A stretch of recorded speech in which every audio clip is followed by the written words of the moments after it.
കൂടെയാണ്. ഓക്കെ പറയും. കാഞ്ചനയാണ് പറയാൻ പോണ്. രണ്ടുപേരും ഒരു സ്ഥലത്ത് തന്നെയാണ്. ഓക്കെ ഓക്കെ സ്റ്റാർട്ട് ചെയ്യട്ടെ.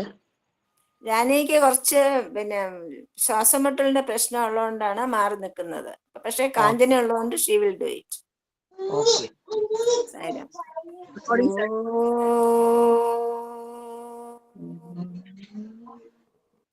ഓം ശ്രീ സായിരാം. ഭഗവാന്റെ പാതാരവിന്ദങ്ങളിൽ സാഷ്ടാംഗം നമസ്കരിച്ചുകൊണ്ട് അന്തർശരീരത്തിന്റെ 159 ഭാഗത്തിലേക്ക് എല്ലാവർക്കും സ്വാഗതം. ഇന്നത്തെ കോർഡിനേറ്റർ ലക്ഷ്മൺ മാസ്റ്റർ ആണ്. ഇന്ന് നമുക്ക് വായിക്കുന്നത് കാഞ്ചനയാണ്. സായിരാം മാഷ് പറഞ്ഞോളൂ. സായിരാം. ഇന്നത്തെ അന്തർശൗച യജ്ഞത്തിലേക്ക് ഇവിടെ കൂടിയിരുന്ന എല്ലാവർക്കും വളരെ ഹൃദയംഗമായ സ്വാഗതം. ഇന്ന് പാരായണം ചെയ്യുന്നത് കാഞ്ചനയും ജാനകിയും. പാരായണം ചെയ്യുന്നതും അനുഭവം പറയുന്നതും ഭജന പാടുന്നു അവരാണ്. അവരെ ഓങ്കാരം ചെയ്ത് സായി ഗായത്രി പറയുന്നുണ്ടേ പറയാം. സ്വാമിയെ പ്രാർത്ഥിച്ചുകൊണ്ട് ചെയ്യുന്നുണ്ടോ കാഞ്ചന? അല്ല, മാഷന്നെ ചെയ്തോ. Okay okay okay.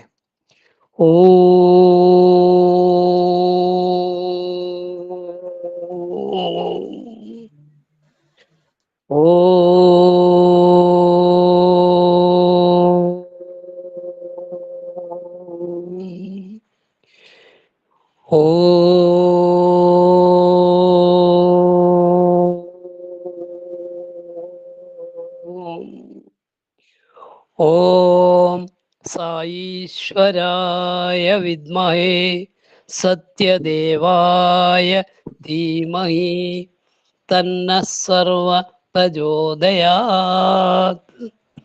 ഓം സായീശ്വരായ വിദ്മഹേ സത്യദേവായ ധീമഹി തന്നഃ സർവ പ്രചോദയാത്.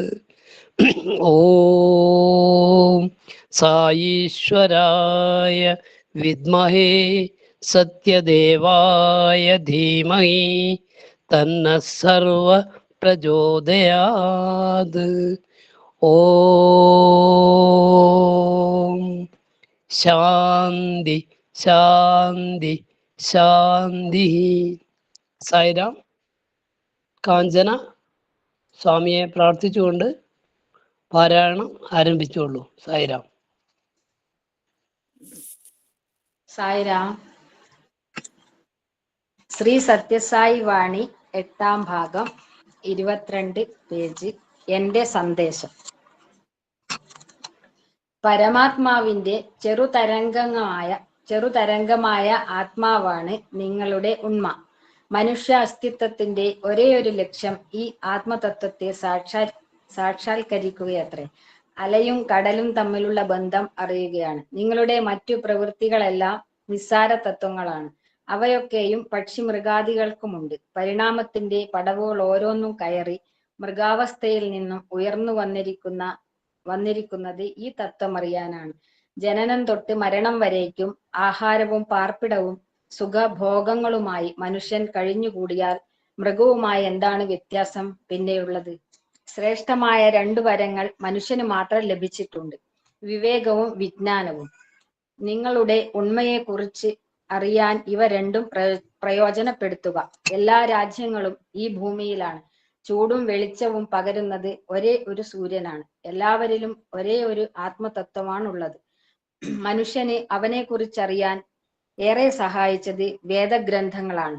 സൃഷ്ടിയിലെ ഏകത്വത്തെക്കുറിച്ച് മനുഷ്യൻ ബോധവാനായി സർവഭൂതാന്തരാത്മാവാണ് ഈശ്വരനെന്ന് പ്രഘോഷിക്കപ്പെടുന്നു. അതുപോലെ തന്നെ ഇവയും. ഈശാവാസ്യമിതം സർവം വാസുദേവ സർവമിതം. ഏവരിലുമുള്ള ആത്മതത്വം ഇവിടെ എന്റെ മുമ്പിൽ വിവിധ നിറങ്ങളിലുള്ള ബൾബുകളെ പ്രകാശിപ്പിക്കുന്ന ഇലക്ട്രിക് കരണ്ട് പോലെയാണ്. എല്ലാവരിലും ഒരേ ഈശ്വരനാണ് പ്രദ്യോതിക്കുന്നത്. വർണ്ണ വർഗ ജാതി ഭേദം കൂടാതെ. വൈദ്യുതി എല്ലാ ബൾബുകളെയും വെളിച്ചമുള്ളതാക്കുന്നത് പോലെ ഈശ്വരനും. വ്യത്യാസം ആർക്കെങ്കിലും തോന്നുന്നുവെങ്കിൽ അത് വെറുപ്പും വിദ്വേഷവും അഹന്തയും മൂലമാണ്. പ്രേമമാണ് എല്ലാവരെയും ഒരേ കുടുംബത്തിലെ അംഗങ്ങളാക്കുന്നത്. ഈ ആത്മതത്വം മനുഷ്യനിൽ എങ്ങനെയാണ് പ്രകടമാകുന്നത്? പ്രേമത്തിലൂടെ മാത്രം. മനുഷ്യനെ നിലനിർത്തുന്നതും ബലം പകർന്ന് മുന്നോട്ട് നയിക്കുന്നതും പ്രേമം ഒന്നത്രേ. പ്രേമമില്ലാത്തവൻ അന്ധനാണ്. ലോകം അവന് ഭീതിതമായ കാനനം മാത്രം. ഇരുട്ടിൽ ഒരുവനെ വഴി നടത്തുന്നത് പ്രേമമാകുന്നു. 2 ജോഡികളിലായി 4 പുരുഷാർത്ഥങ്ങൾ വേദം പ്രകീർത്തിക്കുന്നു. ധർമാധർമ്മങ്ങൾ ആദ്യത്തെ ജോഡി, കാമമോക്ഷങ്ങൾ രണ്ടാമത്തേത്. അർത്ഥം ധർമ്മത്തിലൂടെ നേടണം, മോക്ഷം കാമത്തിലൂടെയും, അതായത് സുഖ ദുഃഖങ്ങളിലൂടെ. പ്രേമത്തിലൂടെ മാത്രമേ ഈ ലക്ഷ്യങ്ങൾ നേടാനാവൂ. സത്യധർമ്മ ശാന്തികളാൽ പ്രേമം നിയന്ത്രിക്കുകയും നയിക്കുകയും വേണം. ധർമ്മത്തിലൂടെ മാത്രമേ ധനം നേടാവൂ എന്ന് വേദങ്ങൾ ഉദ്ഘോഷിക്കുന്നു. ആരും ഇത് ശ്രദ്ധിക്കുന്നില്ല. എങ്ങനെയും ധനം സമ്പാദിക്കണം എന്ന ചിന്ത മാത്രം. ഒരേയൊരു കാമമേ പാടുള്ളൂ എന്ന് വേദം വീണ്ടും പറയുന്നു, അതായത് മോക്ഷം. ഇതും മനുഷ്യൻ ആദരിക്കുന്നില്ല. അനന്തമായ ആഗ്രഹങ്ങളിൽ മനുഷ്യൻ മുങ്ങിത്താഴുകയാണ്. ഒരു തടവുപുള്ളിക്ക് മോചനമല്ലാതെ മറ്റെന്താണ് ആഗ്രഹിക്കാനുള്ളത്? അശാന്തിയും അസ്വാസ്ഥ്യവും ഭയാശങ്കകളും ലോകത്തെ ഗ്രസിച്ചിരിക്കുന്നത് ഈ പാഠങ്ങൾ തെറ്റിക്കുന്നത് കൊണ്ടാണ്. എന്തു സാഹസികതയും കാട്ടാവുന്ന ഇത്രമേൽ വൈഭവങ്ങളുള്ള മനുഷ്യ ശരീരം ഈശ്വരന്റെ വരദാനമാണ്. ബന്ധമോക്ഷങ്ങൾക്കും ജനിമൃതികൾക്കും ഇടയിലുള്ള ഈ സംസാര സാഗരം കടക്കാനുള്ള തോണിയാണ് മനുഷ്യ ശരീരം. കായികവും മാനസികവുമായ ശക്തി സ്ഥിരതയുള്ളപ്പോൾ തന്നെ പ്രഥമമായ ഈ കടമ നിർവഹിക്കാനായി നിങ്ങൾ ഉണരുക. ത്യാജ്യഗ്രാഹ്യ വിവേചന ബുദ്ധിയുള്ളപ്പോൾ തന്നെ നിങ്ങൾ ജാഗ്രതായിരിക്കുക. വഞ്ചി ഇറക്കാൻ വൈകിക്കരുത്, മാറ്റിവെക്കരുത്. പക്ഷെ പെട്ടെന്ന് നന്നാക്കാനാവാത്ത വിധം കേടുപാടുകൾ ഉണ്ടായേക്കാം. മോക്ഷത്തിന്റെ തീരത്തെത്തുമ്പോൾ നിങ്ങൾക്കുണ്ടാവുന്ന അളവറ്റ ആനന്ദത്തെക്കുറിച്ച് ഒന്ന് ഓർത്തു നോക്കൂ. അലറുന്ന തിരകളിലൂടെ ശ്രദ്ധിച്ചു തുഴയണം. ഒരു സാക്ഷിയാവുക. കർമ്മങ്ങളുടെ ഫലം പ്രതീക്ഷിക്കരുത്. എല്ലാം ഭഗവത് സങ്കല്പമായി കരുതുക. ഉന്നതമായ ലക്ഷ്യങ്ങളും ഉയർന്ന ആദർശങ്ങളും ഉണ്ടാവണം. നൈമിഷിക സുഖലാലസതയ്ക്കു പിമ്പെ പോകരുത്. ജയാപജയങ്ങളോ ലാഭനഷ്ടങ്ങളോ മാന അപമാനങ്ങളോ സ്പർശിക്കാത്ത ആധ്യാത്മിക സാധനയെക്കുറിച്ച് ഋഷിമാർ പണ്ടേ പാഠങ്ങൾ പഠിപ്പിച്ചിട്ടുണ്ട്. അവ പഠിക്കൂ, പരിശീലിക്കുക, സാന്ദ്രമായ ശാന്തി അനുഭവിക്കുക. വീട്ടിലും സ്കൂളിലും കുട്ടികൾക്ക് അധ്യാപകരും രക്ഷിതാക്കളും ഇതിനുള്ള മാനസിക പരിശീലനം നൽകണം.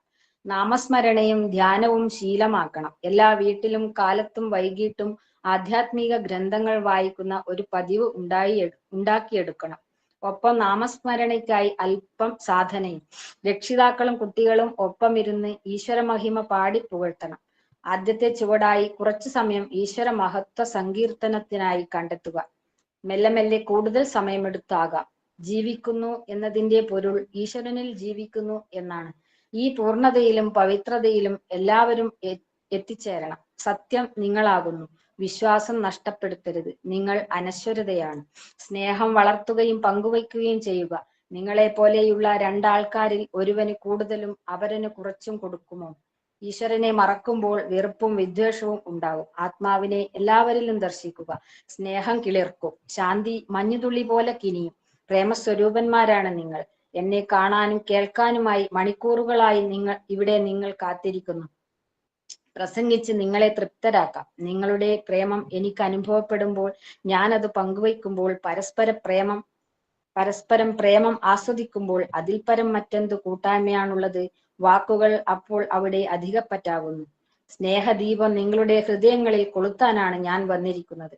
ദീപം കെടാതെ എന്നും കൂടുതൽ ജാജ്വല്യമാനമാകണം. ഹിന്ദുധർമ്മം പോലെയുള്ള ഏതെങ്കിലും ധർമ്മത്തെക്കുറിച്ച് പ്രസംഗിക്കാനല്ല ഇവിടെ ഞാൻ വന്നിരിക്കുന്നത്. ഏതെങ്കിലും തരത്തിലുള്ള പ്രേഷണത്തിനല്ല ഇവിടെ ഞാൻ വന്നിരിക്കുന്നത്. ഏതെങ്കിലും ഒരു പ്രസ്ഥാനത്തിനായി അനുയായികളെ സമ്പാദിക്കാനുമല്ല. ആത്മതത്വത്തെക്കുറിച്ച്, പ്രേമത്തിന്റെ ദിവ്യപഥത്തെക്കുറിച്ച്, പ്രേമധർമ്മത്തെക്കുറിച്ച് നിങ്ങളോട് പറയാനാണ് ഞാൻ വന്നിരിക്കുന്നത്. മനസ്സിൽ നിന്നും അഹന്ത ദൂരീകരിക്കാനാണ് എല്ലാ മതവും പഠിപ്പിക്കുന്നത്. നൈമിഷികമായ സുഖങ്ങൾക്ക് പുറകെ ഓടരുതെന്നും അവ പറഞ്ഞു തരുന്നു. ഈശ്വരീയത വളർത്തുകയത്രേ മതധർമ്മം. വിവേചനവും വൈരാഗ്യവും മാണവ പ്രഘോഷിക്കുന്നത്. അങ്ങനെ മോക്ഷപ്രാപ്തിയിലെത്താം. എല്ലാ ഹൃദയങ്ങളിലും ഒരേ ഈശ്വരൻ മാത്രം. ഏതു ഭാഷയാവട്ടെ, ഏതു രൂപമാവട്ടെ, ഈശ്വരൻ ഒന്നു മാത്രം. പ്രേമപൂജയാണ് ഈശ്വരന് വേണ്ടത്. ഏതു ഭൂഖണ്ഡത്തിലായാലും ഏത് മതവിശ്വാസികളായാലും ഈ ഏകഭാവം ഊട്ടി വളർത്തണം. ഞാൻ നിങ്ങൾക്കായി കൊണ്ടുവന്നിരിക്കുന്ന സ്നേഹ സന്ദേശം ഇതാണ്. നിങ്ങൾ എക്കാലവും ഹൃദയത്തിൽ സൂക്ഷിക്കേണ്ട എന്റെ സന്ദേശം ഇതൊന്നു മാത്രം. സ്നേഹത്തിൽ ജീവിക്കുക, സ്നേഹത്താൽ വൃദ്ധി നേടുക. പ്രയോജനകരമായ ആത്മീയ സാധന ഇതത്രേ. നാമാവലികൾ ആലപിക്കുമ്പോൾ, ഈശ്വരമഹത്വം അനുസ്മരിക്കുമ്പോൾ നിങ്ങളിലുള്ള പ്രേമം വളരും. വേരുകൾ ആഴങ്ങളിലേക്ക് ഇറങ്ങും. ശാഖോപശാഖകൾ പടർത്തും. ശത്രുവിനും മിത്രത്തിനും തണലേകും. ഒപ്പം സ്വദേശിക്കും വിദേശിക്കും. ഈശ്വരന് കണക്കില്ലാതെ പേരുകളുണ്ട്. മഹർഷീശ്വരന്മാർ ഈശ്വരനെ 1 കോടി രൂപങ്ങളിൽ കണ്ടിരിക്കുന്നു. കണ്ണടച്ചും കണ്ണു തുറന്നും അവർ ഈശ്വരനെ ദർശിച്ചിട്ടുണ്ട്. മനുഷ്യനറിയാവുന്ന എല്ലാ ഭാഷകളിലും ഈശ്വര മഹിമ സ്തുതിക്കപ്പെട്ടിരിക്കുന്നു. നിങ്ങൾക്ക് ഇഷ്ടമാവുന്ന ഏത് ഈശ്വരനാമവും സ്വീകരിക്കാം. ഏത് രൂപവുമാവാം. സൂര്യൻ ഉദിച്ചുയരുമ്പോൾ ആ നാമം ഉരുവിടുക. ആ മൂർത്തിയെ ധ്യാനിക്കുക. ഇഷ്ടദേവത നിങ്ങളുടെ സുഹൃത്തും രക്ഷകനും തന്നെയെന്ന് ഉറപ്പാക്കുക. പകലന്തിയോളം നിങ്ങളോടൊപ്പം പുറകിലും മുമ്പിലും ഉണർവിലും പ്രിയദേവനുണ്ടെന്ന് അനുമാനിക്കുക. രാത്രിയിൽ ആ ദൈവത്തിന് മഹത്വം സ്തുതിക്കുക. ഈ ദിനചര്യ നിങ്ങൾക്കൊരിക്കലും പരാജയം നൽകില്ല. ഒരു ഉപദേശം കൂടി നിങ്ങൾക്ക് തരാൻ ഞാൻ ആഗ്രഹിക്കുന്നു. ഈ ഭൂഖണ്ഡത്തിലെ എല്ലാവർക്കും ശാന്തി നിങ്ങൾ ഓരോരുത്തരും ശ്രമിക്കണം. ഭഗവാനോട് രതി ഏറെ ഉള്ളത് കൊണ്ടാണ് ഭാരതം എന്ന പേര് ലഭിച്ചിട്ടുള്ളത്. അവിടുത്തെ ജനങ്ങൾ അത്രയേറെ ഭഗവാനോട് അടുത്തിരിക്കുന്നു. ഭഗവാന്റെ സന്താനങ്ങളാണ് അവർ എന്ന് ഉദ്ഘോഷിക്കുന്നു. അവർക്ക് പാപഭീതിയുണ്ട്, ജ്ഞാനസമ്പാദന തൃഷ്ണയുണ്ട്. നിങ്ങളുടെ ജന്മലക്ഷ്യം എന്തെന്നറിയുക. ജഗൻ നിയന്താവിനെ കുറിച്ചുള്ള അനവരത സ്മൃതി നിങ്ങൾക്ക് പ്രചോദനം അരുളട്ടെ. സ്നേഹിക്കുകയും സ്നേഹം പങ്കുവയ്ക്കുകയും ചെയ്യുക. നിങ്ങൾക്ക് വിജയമുണ്ടാവാനായി ഞാൻ അനുഗ്രഹം ചൊരിയുന്നു. അതുല്യമായ ആനന്ദം നിങ്ങൾക്കുണ്ടാവട്ടെ. ജയ് സായിറാം. സായിരാം, വളരെ സ്പഷ്ടമായിട്ടും സ്ഫുടമായിട്ടും വായിച്ചു. ഇനി ഈ അനുഭവം പറയോ കാഞ്ചന?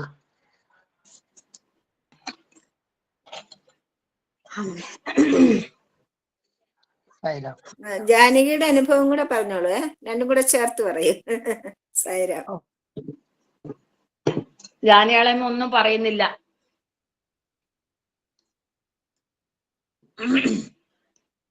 സായിരാം, നിങ്ങൾ പറഞ്ഞോളൂ. എന്നെ പരിചയപ്പെടുത്തണ? ഞാൻ പരിചയപ്പെടുത്തു. എന്റെ വീട് കല്യാശ്ശേരിയിലാണ്. എന്റെ വീട് പിന്നെ തളിപ്പറമ്പ് സമിതിയിലെ അംഗമാണ് ഞാൻ.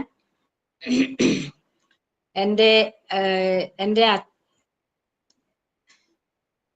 അച്ഛനെ മാഷ്ക്കെല്ലാം അറിയായിരിക്കും. എന്റെ അച്ഛനും അമ്മയും മുഖാന്തരാണ് ഞാൻ സ്വാമിയെ അറിഞ്ഞത്. 35 വർഷമായി ഞാൻ സ്വാമിനെ അറിഞ്ഞിട്ട്. അച്ഛന്റെ പേരെന്താ? അച്ഛന്റെ പേര് നാരായണൻ നമ്പ്യാര്, രോഹിണി ടീച്ചർ, ചെങ്ങളായി. അറിയായിരിക്കും. അപ്പൊ അതിന് അച്ഛനും അമ്മക്ക് ഒരുപാട് നന്ദി. പിന്നെ അതിനു മുന്നേ സ്വാമിയെ അറിയുന്നതിന് മുന്നേ ഒരു സംഭവമുണ്ട്. എനിക്ക് ചെറിയൊരു അസുഖം ഉണ്ടായിരുന്നു. ഇവിടെ ഇങ്ങനെ ഭയങ്കര പുകച്ചലായിരുന്നു. ഒരു ദിവസം 2 ഭാഗത്തുണ്ടക്കും. അങ്ങനെ അടുത്തുള്ള ഒരു ഡോക്ടറെ കാണാൻ പോയി. ആ ഡോക്ടർ പിന്നെ മരുന്നെല്ലാം തന്നു, ചെക്കപ്പ് എല്ലാം ചെയ്ത്. പിന്നെ മരുന്ന് കുറച്ചു നാൾ കഴിച്ചു. അന്നേരം അസുഖം മാറി. പിന്നെ മരുന്ന് കഴിയുമ്പം ആദ്യം വീണ്ടും പുകച്ചൽ വന്നു. അങ്ങനെ ആ ഡോക്ടർ പറഞ്ഞു മുഖം ചിലപ്പോ കോടിപ്പോവാനുള്ള സാധ്യതയുണ്ട് എന്നെല്ലാം പറഞ്ഞ് എനിക്ക് പേടിയായി. അങ്ങനെ ഞാൻ കണ്ണൂര് വേറൊരു ഡോക്ടറെ കാണിച്ചു. ഒരു ENT കാണിച്ചു. അയാളും കുറച്ച് മരുന്നെല്ലാം 1 മാസം ചെക്കപ്പെല്ലാം ചെയ്ത് മരുന്നെല്ലാം തന്നു. പിന്നെ ആ മരുന്ന് കഴിച്ചിട്ടും വീണ്ടും അതേപോലെ ഭയങ്കരമായിട്ടുള്ള പുകച്ചല്, സഹിക്കാൻ പറ്റാത്ത പുകച്ചല്. അങ്ങനെ ഒരു ദിവസം എന്റെ കല്യാശ്ശേരി വീടിന്റെ അടുത്തുള്ള ഒരു അമ്പലമുണ്ട്, വടേശ്വര ശിവക്ഷേത്രം, ശിവന്റെ അമ്പലം. അപ്പൊ ഞാൻ വീട്ടിൽ നിന്ന് തന്നെ, അമ്പലത്തിൽ നിന്നല്ല വീട്ടിൽ നിന്ന് തന്നെ ഞാൻ ഭഗവാനോട് പറഞ്ഞു, എന്റെ വടേശ്വരത്തപ്പ, എനിക്ക് ഇത് സഹിക്കാൻ പറ്റുന്നില്ല, ഈ പുകച്ചല്, മരുന്ന് കഴിച്ചിട്ടൊന്നും മാറുന്നില്ല, ഞാൻ ഇനി ഒരു ഡോക്ടറെയും കാണിക്കാൻ പോവില്ല, ഭഗവാൻ മാറ്റി തന്നേക്കണേ എന്ന് പറഞ്ഞ് ഞാൻ ഒരു ദിവസം എന്റെ ഹൃദയം പൊട്ടി ഞാൻ കരഞ്ഞു വീട്ടിൽ നിന്ന് രാത്രി. അതിന്റെ പിറ്റേത്തെ ദിവസം തന്നെയാണ് എന്റെ അച്ഛനും അമ്മയും ഇങ്ങനെ ഒരു ഭഗവാൻ പുട്ടപ്പർത്തി എന്നെല്ലാം പറഞ്ഞിട്ട് വീട്ടിൽ വന്നപ്പോ പിറ്റേന്ന് തന്നെ ഭഗവാൻ വീട്ടിൽ വന്നു അച്ഛനും അമ്മയും. ഇതൊന്നും അറിയുന്നില്ല, ഞാൻ പറഞ്ഞതൊന്നും കരഞ്ഞതൊന്നും ഞാൻ പറഞ്ഞിട്ടില്ല. അവരിങ്ങനെ വന്ന് പറഞ്ഞു, ഇങ്ങനെ പുട്ടപർത്തി ഭഗവാൻ സായിബാബ എന്നെല്ലാം പറഞ്ഞു നമ്മൾ സമിതി പോയിട്ടാ വരുന്നതെന്ന് പറഞ്ഞു. സമിതി അന്നേരം ഞാൻ കേൾക്കുന്നത്ര സമിതിയെല്ലാം തളിപ്പറമ്പ് സമിതി. അങ്ങനെ പിന്നെ അവരെ കൂടെ ഞാൻ സമിതിയിൽ പോവാൻ തുടങ്ങി. ഞാനും എൻ്റെ 2 മക്കളും, ചെറിയ മക്കളാണ്. എൻ്റെ ഭർത്താവ് ഗൾഫിലായിരുന്നു. അപ്പൊ അവര് പോകുന്ന എല്ലാ പരിപാടിക്കും ഞാനും പോകും. എൻ്റെ മോളും എല്ലാ പരിപാടിയിലെല്ലാം ഇതിനെല്ലാം പങ്കെടുക്കും, ക്യാമ്പിന് പോവും, എല്ലാ സ്ഥലത്തും ഞങ്ങൾ അവരെ കൂടെ തന്നെ പോകും. അങ്ങനെ ഒരു ദിവസം പുട്ടവർത്തിയിലും പോയി എല്ലാവരും കൂടി. അച്ഛൻ പിന്നെ അതിനുശേഷം അച്ഛൻ ഒരുപാട് രോഗികളെയും കൂട്ടിയിട്ട് പുട്ടപ്പർത്തിയിൽ പോലുണ്ട്. ഒരു മാസത്തിൽ 2-3 തവണയിൽ അച്ഛൻ പോയിട്ടുണ്ട്. അങ്ങനെ ഒരു പ്രാവശ്യം അത് കഴിഞ്ഞ് കുറച്ച് കഴിയുമ്പോൾ ഞങ്ങൾ എല്ലാവരും കൂടി പോയി. പിന്നെ ഭഗവാന്റെ അവിടെ അച്ഛന് ഫ്ലാറ്റ് ഉണ്ട്. അപ്പോ മക്കളെ വെക്കേഷൻ ആവുമ്പം നമ്മളെല്ലാരും അവിടെ പോയി താമസിക്കും, കുറച്ച് നാൾ താമസിക്കും. സ്കൂൾ തുറക്കാനാകുമ്പോ വരുമല്ലോ, അവർക്ക് മക്കൾക്കും എല്ലാം സന്തോഷമാണത്. അങ്ങനെ ഒരു കേരളത്തിന്റെ ബാലവികാസ് പരിപാടി നമ്മളെ പൂർണ്ണചന്ദ്ര ഹാളിൽ നടന്നുകൊണ്ടിരിക്കുകയായിരുന്നു. അപ്പോ സ്വാമി സ്റ്റേജിൽ ഇരിക്കുന്നുണ്ട്. അല്ല, ഒരു മിനിറ്റ്. അമ്മന്റെ വീട് സ്വപ്നം കാണിച്ചത് പറഞ്ഞിട്ടില്ല, മറന്നുപോയി. എന്തൊക്കെ ഭഗവാൻ പറഞ്ഞു? സ്വപ്നം കാണിച്ച് മാറ്റി. ഓ, അത് പറഞ്ഞിട്ടില്ല അല്ലേ? അതെ. അപ്പൊ സമിതിയിൽ പോയി. പിന്നെ ഞാൻ ഭഗവാനോടായി എന്റെ പ്രാർത്ഥന, അത് ഞാൻ മറന്നുപോയി ശരിക്കും പറയാം. ഭഗവാനോടായി എന്റെ പ്രാർത്ഥന, ഈ ഭഗവാനെ ഈ പുകച്ചില് മാറ്റി തരണേന്ന് പറഞ്ഞിട്ട് ഞാൻ പിന്നെ അവിടുന്ന് സമിതിയിൽ നിന്ന് കിട്ടുന്ന വിഭൂതിയെല്ലാം എടുത്ത് രാത്രിയെല്ലാം ഞാനിങ്ങനെ പുരട്ടുമായിരുന്നു. അങ്ങനെ ഒരു ദിവസം, കുറെ ദിവസം കഴിയുമ്പോ എന്റെ ഒരു സ്വപ്ന ദർശനം ഉണ്ടായി എനിക്ക്. ഭഗവാൻ ഇങ്ങനെ ഒരു മുല്ലപ്പൂവിന്റെ മാല, മുല്ലപ്പൂവല്ല മാല, എന്റെ തുന്തക്ക് ഇങ്ങനെ 2 ഭാഗത്ത് ഇങ്ങനെ മാല എടുക്കുക ഇടുക, മാല എടുക്കുക ഇടുക, അങ്ങനെ കുറെ പ്രാവശ്യം ഇങ്ങനെ ഇട്ടുകൊണ്ടിരുന്നു. തിരിഞ്ഞും മറിഞ്ഞും ഞാനിങ്ങനെ കിടക്കുന്നു. അങ്ങനെ എനിക്ക് രാവിലെ ആകുമ്പോ അതൊരു ഓർമ്മ വന്നു. പിന്നെ എനിക്ക് ആ പുകച്ചല് സംഭവമേ എനിക്ക് ഓർമ്മയില്ല, അറിയുകയും ചെയ്യില്ല, ഞാനൊരു ഡോക്ടറെയും കാണിച്ചിട്ടില്ല. അതൊരു അനുഭവം എന്റെ. പിന്നെയാണ് പിന്നെ അച്ഛന്റെ കൂടെ പുട്ടപ്പർത്തിയിൽ പോയി. പുട്ടപ്പർത്തിയിൽ പോയപ്പോ ഈ ബാലവികാസ് പരിപാടി നടക്കുന്ന സമയത്ത് ഭഗവാൻ സ്റ്റേജിൽ കുട്ടികളെ പരിപാടിയിൽ ഒരു കുട്ടി ഇങ്ങനെ ഭഗവാനെ പറ്റി അനന്യാ ചിന്തയന്തോ മായേ ജനാപര്യുപാസതേ തേഷാം നിത്യാഭിയുക്താനാം യോഗക്ഷേമം വഹാമ്യഹം എന്നുള്ള ആ ഒരു ഇത് പറഞ്ഞിട്ട് കുട്ടി അവതരിപ്പിക്കുമായിരുന്നു.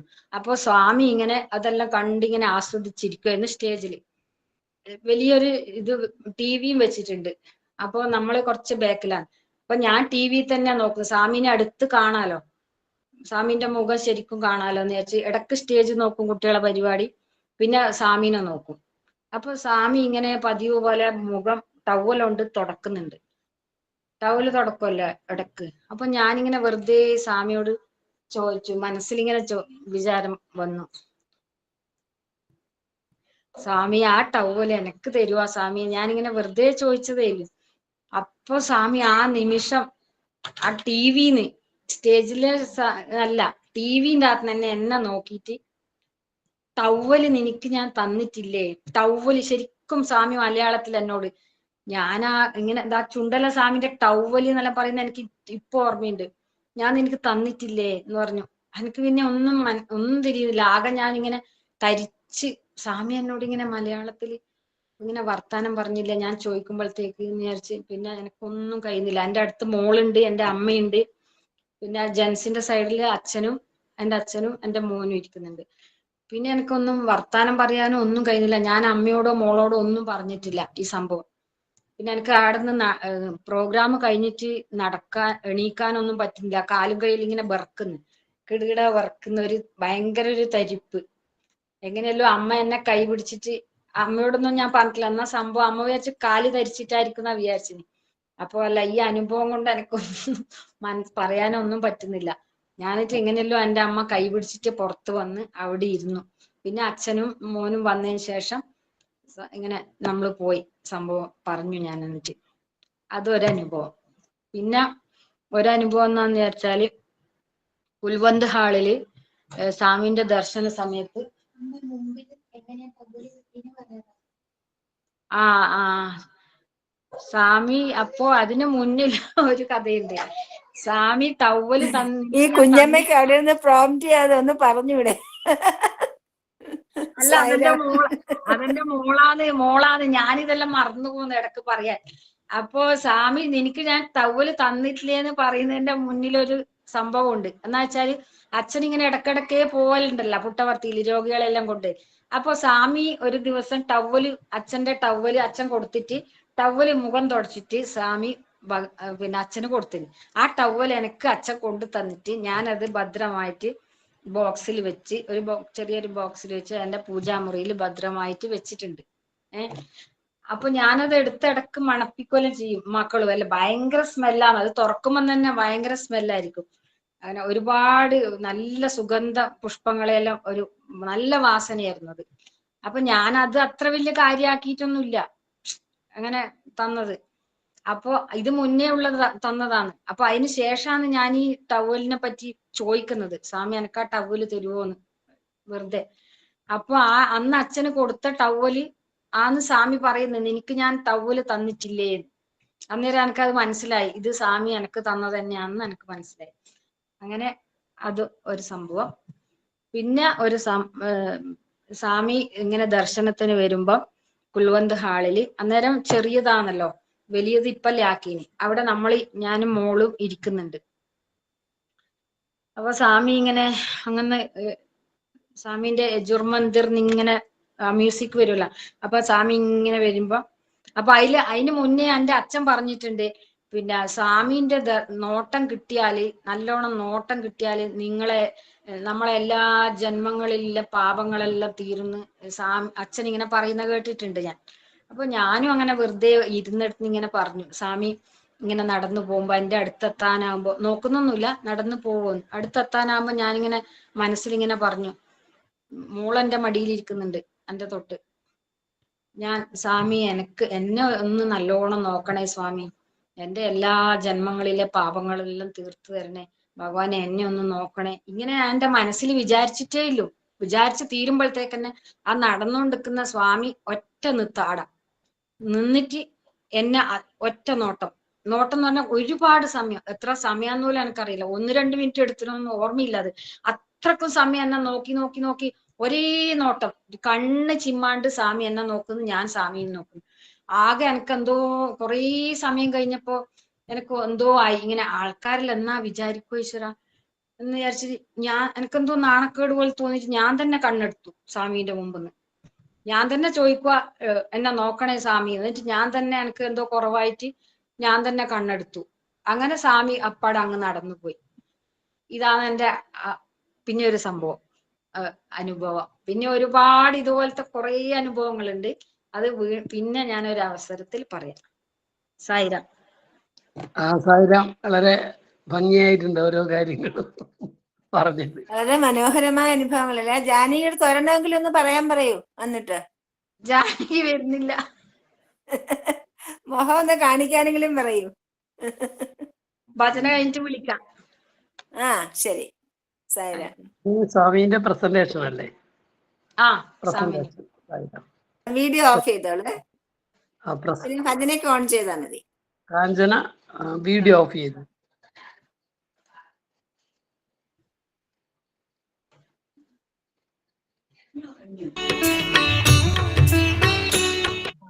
రాములు అరణ్యానికి పోవడానికి నారవస్త్రములు కట్టి సిద్ధంగా ఉన్నాడు. Wearing the bark clothes, Rama stood in readiness to go to the forest. ఇని భజన. కౌసల్య నివాసమునకు వచ్చాడు. He first arrived at Kausalya's residence. Kaushalya చాలా ఆనందంతో కాచుకొని ఉన్నది.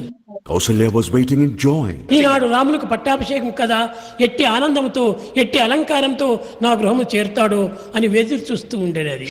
She wanted to derive joy by seeing Rama dressed in the royal garments as it was the day of his coronation. కానీ నారచీరలు కట్టి వచ్చినటువంటి రామ సీతను చూచి కౌసల్య చాలా విచారపడింది. But seeing Rama and Sita in the bark clothes, Kausalya became very worried. నాయన She got పట్టాభిషేకంకు ధరించవలసినటువంటి యొక్క వస్తువులు ఇవియా Child, are these the clothes you put on for the coronation? అని అడుగుతూ ఉండినట్టే రాముడు నవ్వుతూ చెప్తూ వస్తాడు. Rama smilingly replied to her question. అమ్మా, మా తండ్రి అయిన దశరథుడు ఈనాడు నాకు రాజ్యము కట్టాడు, పట్టాభిషేకము. Mother, the king Dasharatha, my father, has decided to crown me as king today. ఏ రాజ్యమును కట్టాడు? But king of which kingdom? Ayodhya రాజ్యమును కాదు, అరణ్య రాజ్యమును నాకు కట్టాడు. Not the kingdom of Ayodhya, but Aranya, the forest. అరణ్యమునందు రాక్షసులు అనేక మంది కష్టముల చేత యోగులు భోగులు జోగులు అయినటువంటి యొక్క మునులను బాధిస్తూ ఉన్నారు. The sages, saints, and yogis in the forests are being harassed and troubled by the Rakshasas or the demons. అట్టి ముని సంచారములకు బయలుదేరినటువంటి నాకు ఎట్టి అభ్యంతరము చెప్పనక్కర్లేదు. You need not raise objections when I am going to the dwelling of sages. కనుక నేను వెళ్ళి వస్తాను అన్న నమస్కరించాడు. Saying thus, Rama saluted his mother before taking her leave. ఇది నా పితృవాక్య పరిపాలనము అన్నారు. This is the fulfillment of father's command, he said. పితృవాక్య పరిపాలన నిజమే, కానీ నేను మాతృదేవిని కదా. You may want to obey your father, but am I not your mother? నేను పితృలోపల అర్ధాంగిని. I am the other half of the father. నా ఆజ్ఞను కూడా నీవు నచించవలసి వచ్చింది. You will have to obey my command also. కనుక ఈనాడు నీతో పాటు నన్ను కూడా నువ్వు తీసుకుని వెళ్ళు అరణ్యానికి అన్నింది. So today take me also along with you to the forest, she said. ఈ విధమైనటువంటి దీంట్లో తల్లి బిడ్డల యొక్క సంబంధము, అన్నతమ్ముల యొక్క సంబంధము ఎంత అన్యోన్యమైనటువంటిది, ఎంత అనురాగమైనటువంటిది, ఎంత ప్రాప్యమైనటువంటిది, ఎంత ప్రాప్తమైనటువంటిది. Through this we come to know how sweet, affectionate, harmonious and auspicious the relationship was between the mother and son and between the brothers. ఇట్టి అన్యోన్యతను ఈనాడు జగత్తునకు చూపించే నిమిత్తమై ఈ రామాయణం అనేటువంటి జన్మదినను ఉత్సవంగా చేసుకోమని చెప్పి ప్రజలకందరికీ బోధిస్తూ వచ్చారు. To show as an ideal to the world this kind of affection, the day of Rama's birth is celebrated as a festival.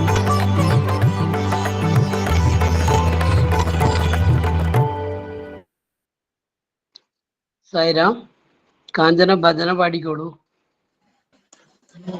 Sairam, video audio പോരെ? ഓഡിയോ മതി.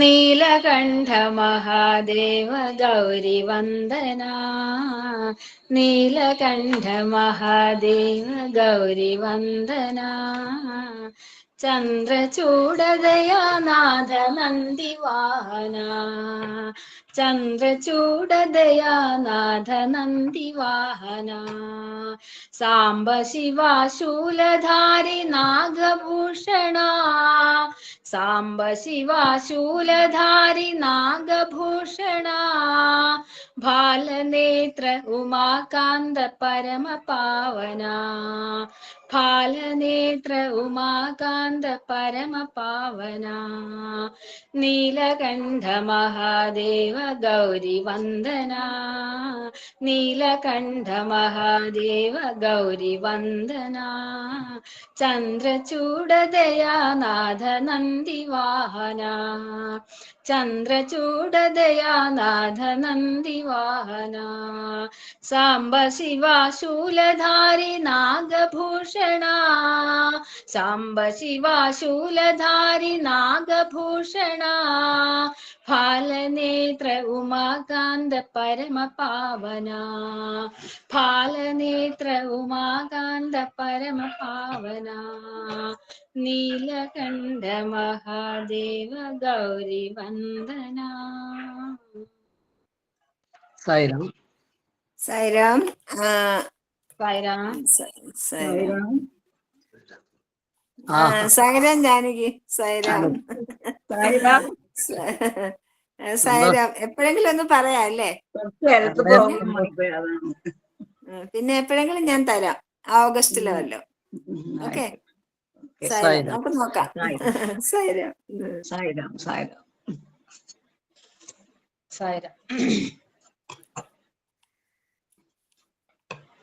സായി ഉപമ. ആത്മീയാനന്ദം വർദ്ധിപ്പിക്കുന്നതിനു വേണ്ടി ഇന്ദ്രിയങ്ങളെ ഉപയോഗിക്കുവാൻ കഴിയും. പഴത്തിന്റെ രസം ഒരു കപ്പിലേക്ക് പകരുമ്പോൾ ആ കപ്പിന് അതിന്റെ സ്വാദ് അറിയാൻ സാധിക്കില്ല. അത് നിങ്ങൾ കയ്യിൽ പിടിക്കുകയാണെങ്കിൽ നിങ്ങൾക്കും അതിന്റെ സ്വാദ് ലഭിക്കില്ല. ഒരു സ്ട്രോ ഉപയോഗിക്കുമ്പോൾ ഇന്ദ്രിയങ്ങൾ, ബുദ്ധി, നാവ് എന്നിവയെല്ലാം ഉപയോഗിച്ച് കുടിക്കുമ്പോൾ മാത്രമേ നാവിന് അതിന്റെ മാധുര്യം ആസ്വദിക്കുവാൻ സാധിക്കുകയുള്ളൂ. പഴരസം നമുക്ക് ചുറ്റുമുള്ള പ്രകൃതിയാണ്. മാധുര്യം എന്ന സ്വാദ് പ്രകൃതിയിൽ കുടികൊള്ളുന്ന ദിവ്യത്വമാണ്. അതാണ് ഉദ്ദേശവും കാരണവും. പ്രകൃതി നിങ്ങൾക്ക് മുൻപിൽ പ്രകടമാകുന്ന ഈശ്വര ലീലയാണ്. അതിലൂടെ നിങ്ങൾക്ക് ഈശ്വരന്റെ മഹിമയും ദീപ്തിയും അറിയുവാൻ കഴിയും. ജയ സായിരാം. ആരോ ഓണാക്കിയിട്ടുണ്ടല്ലോ. സായിരാം. ശാന്തിമന്ത്രം പറയാം മാഷെ. സമസ്തലോക സുഖിനോ ഭവന്തു. സമസ്തലോക സുഖിനോ ഭവന്തു.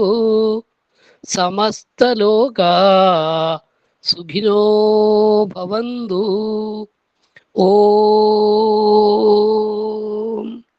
ശാന്തി ശാന്തി ശാന്തി. എല്ലാവർക്കും സ്നേഹം നിറഞ്ഞ സായിരാം. സായിരാം. ജയ സായിരാം. സായിരാം.